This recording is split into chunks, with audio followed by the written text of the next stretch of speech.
You're watching Republic.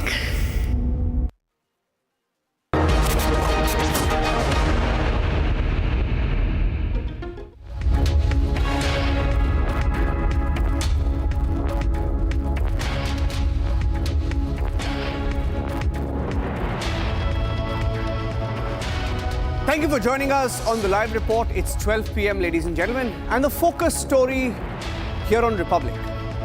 The government's Aravalli Defence Minister tried putting out a few facts yesterday, but in those facts were contradictions which are being pointed out today. Nobody's buying the Aravalli Defence, essentially. That and the story of even 6 months after Operation Sindoor, ladies and gentlemen, we continue to fly Turkish planes, and DGCA has given Turkish airlines, Turkish operators a free pass. It's not just Turkish airlines, but operators based out of Turkey. A promise forgotten after Operation Sindoor. That and more coming up. Here are the headlines.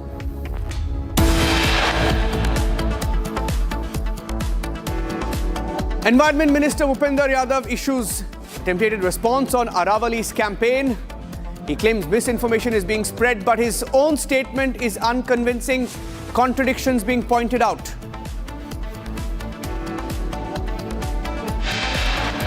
No lessons learned post-Operation Sindoor, a promise forgotten. Both Indigo and SpiceJet given DGCA clearance to lease and operate Turkish aircraft and crew on Indian soil.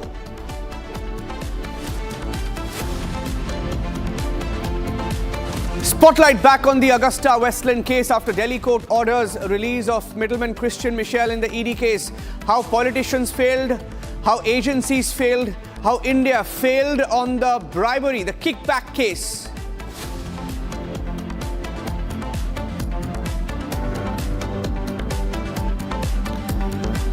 Mumbai-bound Air India flight returns to Delhi after crew reports critical drop in engine pressure.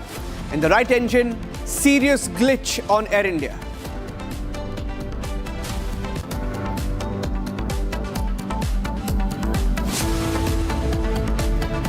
India and New Zealand announce landmark free trade agreement. The Prime Minister holds telephonic conversation with counterpart.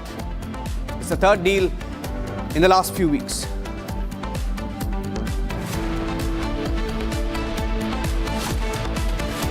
Gujarat-based student forced to fight in Russia-Ukraine front lines. He went to Ukraine, was forced by the Ukrainian government, he says, sends an SOS to India from there.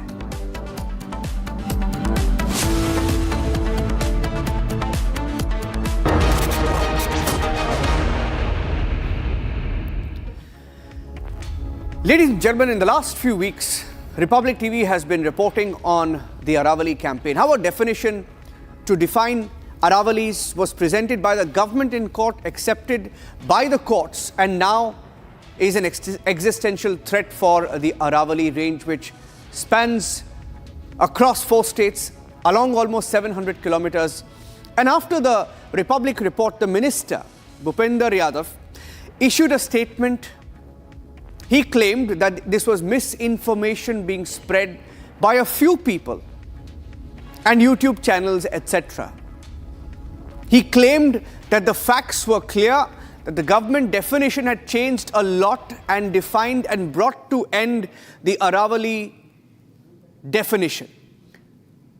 Now let's tell you why it doesn't really add up, ladies and gentlemen. Let's show you why it doesn't add up. The minister says in his response on Sunday, he says there is no relaxation in the Aravalli case. But when you look at the fine print and the government definition, activists say that facts are missing. The clear definition is not even there in the government response. And the government said the definition is clear because Aravalli covers exactly 39 districts. But activists say there is ambiguity in the government's own response in the last few years by saying 39, 37, 34.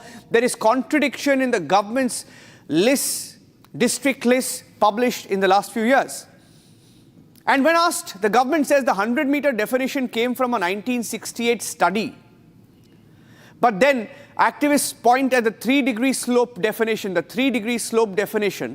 which has been followed, which clearly contradicts the government and leaves Aravalli to the miners, to the mining firms.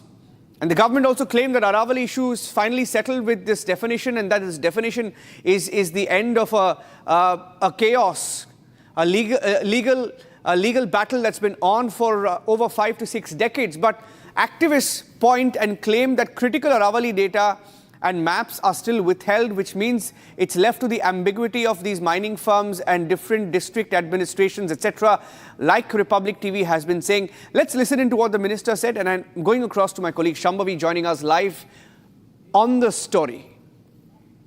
मैं आपको फिर clear कर रहा हूँ, 100 metre का अर्थ है top 100 metre से bottom के अंदर तक जो उसका पूरा फैलाव है। पहाड़ी तो ऐसे होती है, तो उसका बॉटम तो बड़ा होता है, जहां तक उसका बॉटम जाएगा वहां से लेके 100 मीटर तक प्रोटेक्शन है। और अगर एक पहाड़ी और दूसरी पहाड़ी के बीच में 500 मीटर का ही गैप है, तो वो जमीन भी अरावली रेंज मानी जाएगी। इस डेफिनेशन के आने के बाद 90% से ज्यादा एरिया प्रोटेक्टेड एरिया में आ गया, 90% से ज्यादा। मेरा ये स्टेटमेंट लिख लीजिए, टोटल अरावली का एरिया 1,47,000 स्क्वायर किलोमीटर है। इसके बाद केवल अभी की जो मेरे पास 39 डिस्ट्रिक्ट है, केवल 217 किलोमीटर, मतलब 2% में ही माइनिंग हो सकती है। दिल्ली में कोई भी माइनिंग अलाउ ही नहीं है, ना होगी। मैं फिर दोहरा रहा हूं, दिल्ली के अरावली हिल्स में माइंस पूरी तरीके से बैन है। Okay, Swarali is joining us live from Udaipur, and I have Shambhavi joining us live from the Aravalli range. She's been reporting live. Okay, as far as the definition goes, Shambhavi, why does what the minister said on Sunday not make sense? And we've been looking at the definition, what the government said and what the government has said in the past and now in court, and there are contradictions being pointed out. Swarali. Sorry, Shambhavi. Shambhavi first up, and then I'll go across to Swarali. Well, definitely one thing which you can see even in the reports that the Republic has been showing our viewers, and also the definition that the justification that has come from the government's end, is the ambiguity in it. There is a lot of ambiguity in everything that we have been showing, because there is a lot of contradictions, and whatever papers, whatever documents and whatever explanation we are getting, they are very ambiguous. Like the explanation of him explaining how that 100 meter will be measured. Now, typically, if for our viewers' understanding, we explain how a mountain looks that closely like a triangle, which is broad from the bottom and then peaking towards the top. Even if we measure 100 meters from top to bottom, and that is what he's saying, that they'll start measuring 100 meters from the very peak of it, and then they'll move towards the very end. That just cuts down more mountain, because on the sides of it, there'll be more area. So whatever area which will not be under 100 meters, that will not be considered a part of the Aravalli as per the new definition. So it is not making any sense. The new definition, the new justification and everything that we have been reporting till now, it is not making much sense. And the ambiguous nature of it, where there is no clarity, there is no hard fact, no hard proof, except the things, except how Republic has caught a couple of times illegal mining, how there was a different story on paper, on lease, then there was a different story going on actually in the minings. So we can see that this entire issue, there are multiple versions of the same. Back to you. Yes. I'm going across to Udaipur, where the protests continue right now. I'm joined by Swarali, who's with the protesters, and these protests have now gone viral after the Republic investigation. Swarali, over to you. Yes, that's true. Let me tell you, entire nation is questioning this Aravalli hill range. That is, the issue is being questioned by the entire nation right now. And we are standing in Udaipur's collector office. In front of collector office, hundreds of people have thronged in to protest against the issue that has been raised by the people of Udaipur. And now we are going to cut across to localites, environmentalists who are protesting for the issue. Sir, sir आप हमें ये बताइए कि क्या कहना है protesters का? बात करने बोले। राम राम भाइयों और बहनों, ये प्रोटेस्ट अरावली बचाओ को लेकर होता है। मैं तो उस समाज और संस्कृति से आता हूँ जहाँ पर मेरे शहीदों ने हंसते हंसते पेड़ों के लिए अपना सिर कटा दिए थे। हमारे समाज की एक कहावत है, सर साटे रुक रहे तो भी सच तो जान। यदि इस अरावली के लिए हमको सर भी कटाना पड़ेगा तो हम पीछे नहीं हटेंगे। So you can see that it's a question of valor with the ecological importance of this site, and people are emotional about safeguarding the Aravalli hills. Let us also try to talk with other protesters over here. Sir, आप हमें ये बताइए कि क्या मांगे हैं protesters की और कितना इम्पोर्टेंस है अरावली हिल्स का राजस्थान के लिए, उदयपुर? राजस्थान में उदयपुर क्षेत्र में, मेवाड़ में अरावली सिर्फ चट्टान या पहाड़ नहीं है।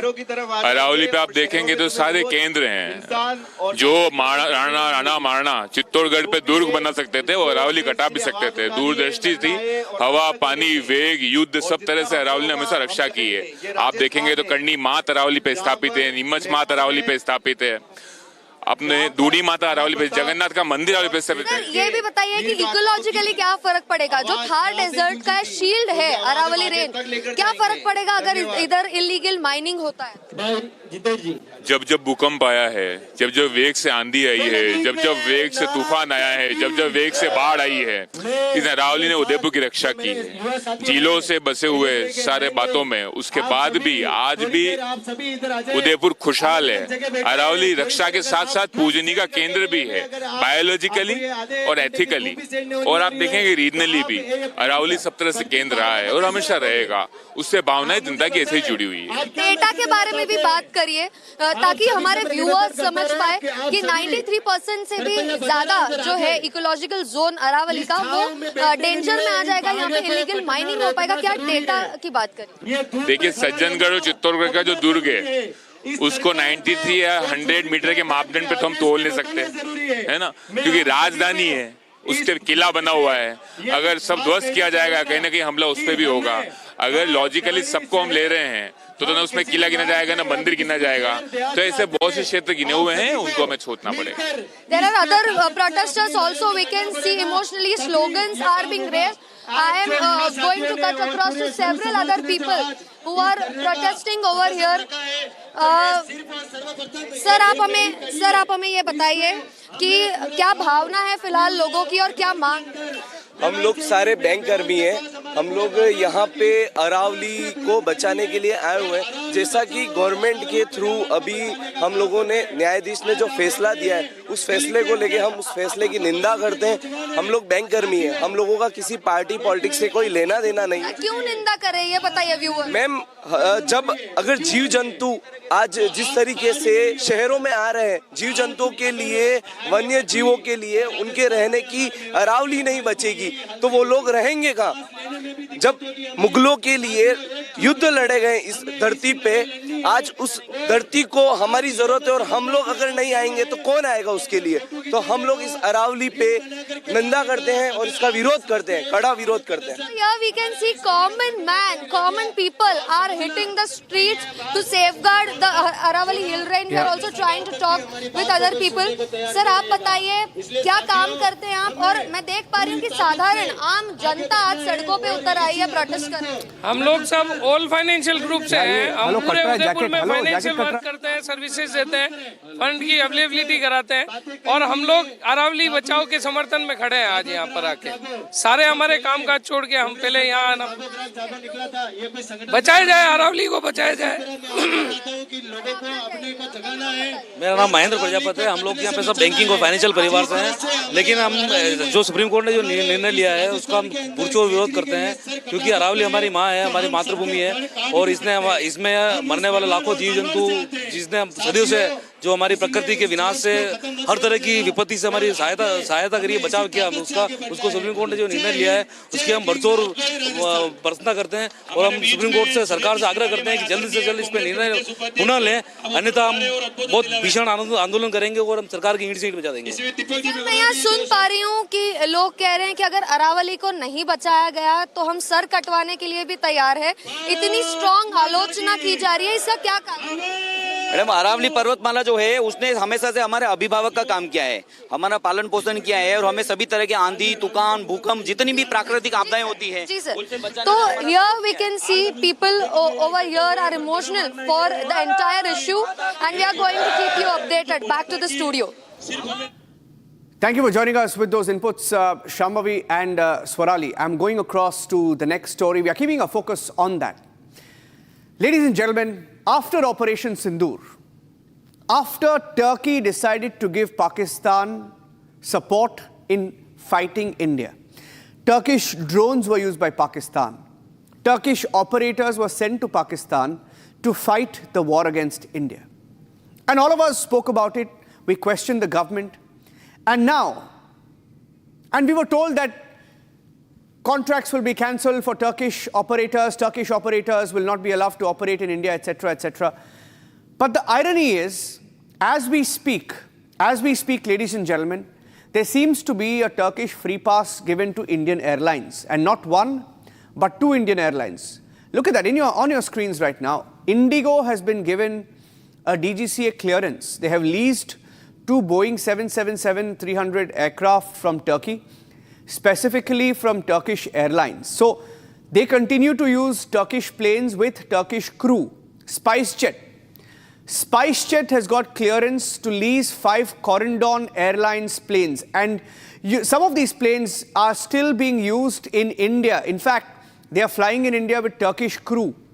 Believe it or not, we promised not to work with Turkish companies, Turkish Airlines, but DGCA continues to give one clearance after the next for Turkish operators and Turkish-based airlines to work with Indian Airlines. And SpiceJet and Indigo, which also decided to continue working and collaborating with Turkish operators after Operation Sindoor, which means they too forgot about the promise. They frankly don't give a damn about that promise. Let me go across to Shavan, who breaks it down. Shavan, can I show the pictures as well, please? As we go across to Shavan, let's show the pictures of... these are not simply us showing the pictures, but across India, passengers are taking pictures and asking questions. This was a passenger picture from Jabalpur Airport from the 15th of December. Once more, if you can show the picture, please. From Chennai Airport, Jabalpur Airport, you had the pictures come in. This is from Jabalpur Airport of a Corendon Airlines plane, which was leased. And both Indigo and SpiceJet continue to collaborate with Turkish operators. These are not just Turkish planes, but Turkish crew as well on board. There's a picture from Chennai. Can we put that picture out from Chennai? This was Jabalpur Airport. And next, we'll show you the picture from the Chennai Airport. In the Chennai Airport, look at that. That's a SpiceJet flight. SpiceJet flight being operated by Corendon, including the pilot, the crew, etc. They're Turkish. They're Turkish who swore to back Pakistan in the war against India and waged war against India, send their own people to fight against India. And we are giving one clearance after the other. DGCA giving one clearance after the next for Corendon. Let me go across to my colleague Shavan joining us with the full details. Shavan, what did they say? What did they promise after Operation Sindoor? And what have they, by doing this, both Indigo and SpiceJet, ended up doing? Shavan. Well, in fact, Niranjan, as far as Indigo is concerned, they have actually increased their flight operations, particularly through Istanbul, because that happens to be a major transit point. Now, with inadequate aircraft, what they've essentially done is that they've gone into a code-sharing agreement with Turkish Airlines. Post-Operation Sindoor, remember, there was a restriction that was basically put in place, which would essentially mean that would have crippled their flight operations put together. It turns out that in the month of May earlier this year is when their agreement with Turkish Airlines had already come to an end. That would mean that they cannot perhaps continue using the aircraft. These were leased aircraft and the agreement had come to an end. It turns out that Indigo had written to DGCA saying that they need a renewal of the agreement because that would essentially enable them to continue with their domestic operations too. It seems that DGCA was convinced and one-time extension was actually given in the month of September, which would mean that at least 2 of their Boeing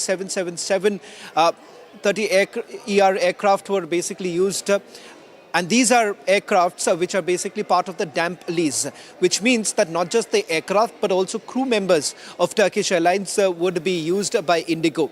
In fact, remember, Corridon Airline happens to be a subsidiary. It's a Malta-based subsidiary group of Turkish Airlines, which is wholly owned by Turkish Airlines itself. Now, there are 2 points here. One is from the national security point of view, and the other happens to be a business standpoint.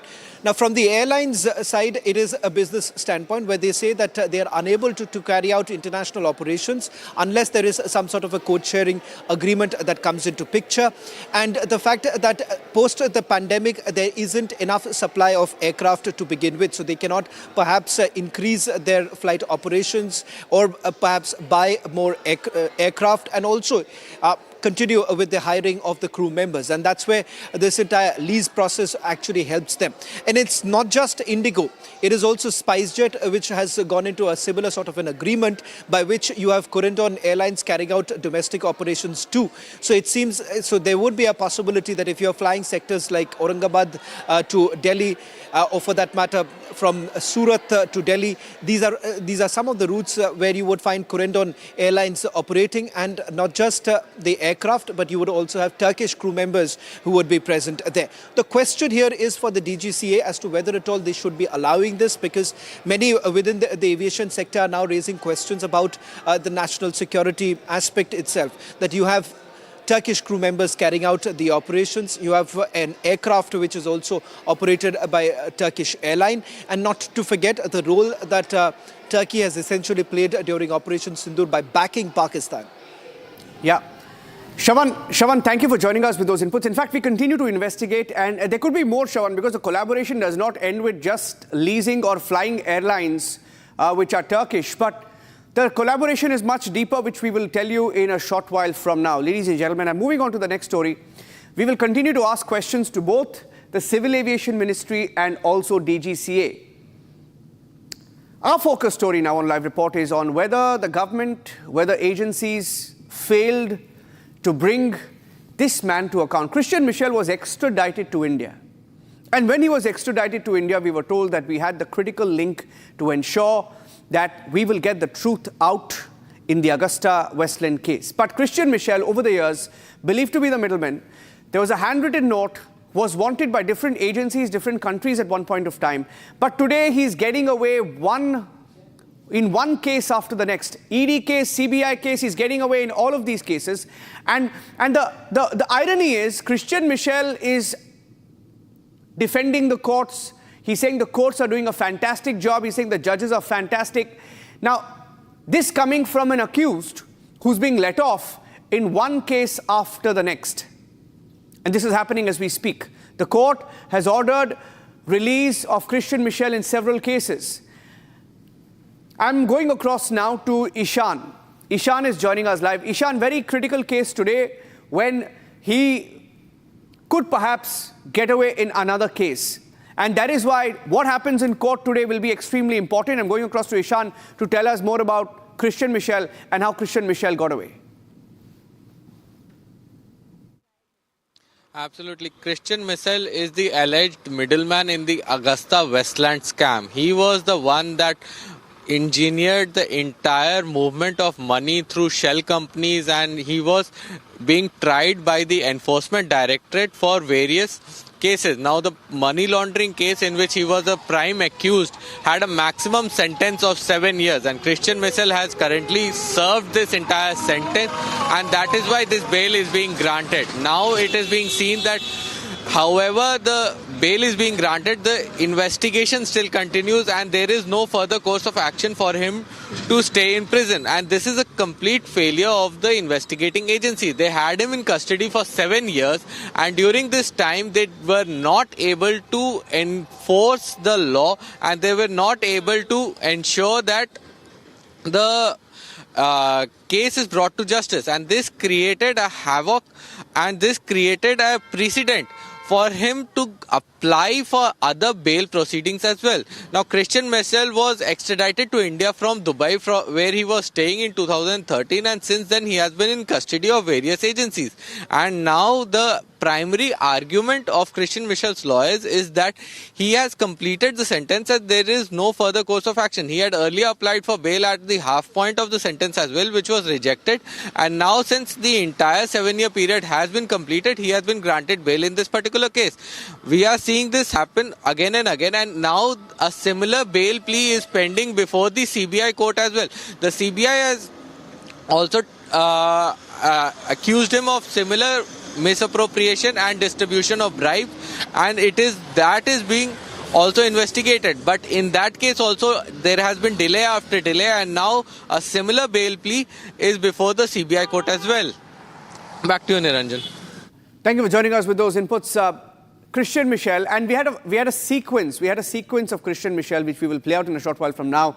But it's bizarre that someone who's accused, rather was accused, now being let off in one case after the next, was pursued by India, evidence on him shared with India, he was extradited to India, and finally this man is being let off in all these cases, and he's thanking the courts, he's applauding the courts, applauding the judges. He was allowed to get away, ladies and gentlemen. Continues to be our focus story here on the Live Report. We're taking a short break. Back with the Air India emergency, the serious glitch, low oil pressure on an Air India plane. It's a big Air India flight scare, and they should be held to account. We are taking a short break. Back with that story. Stay tuned.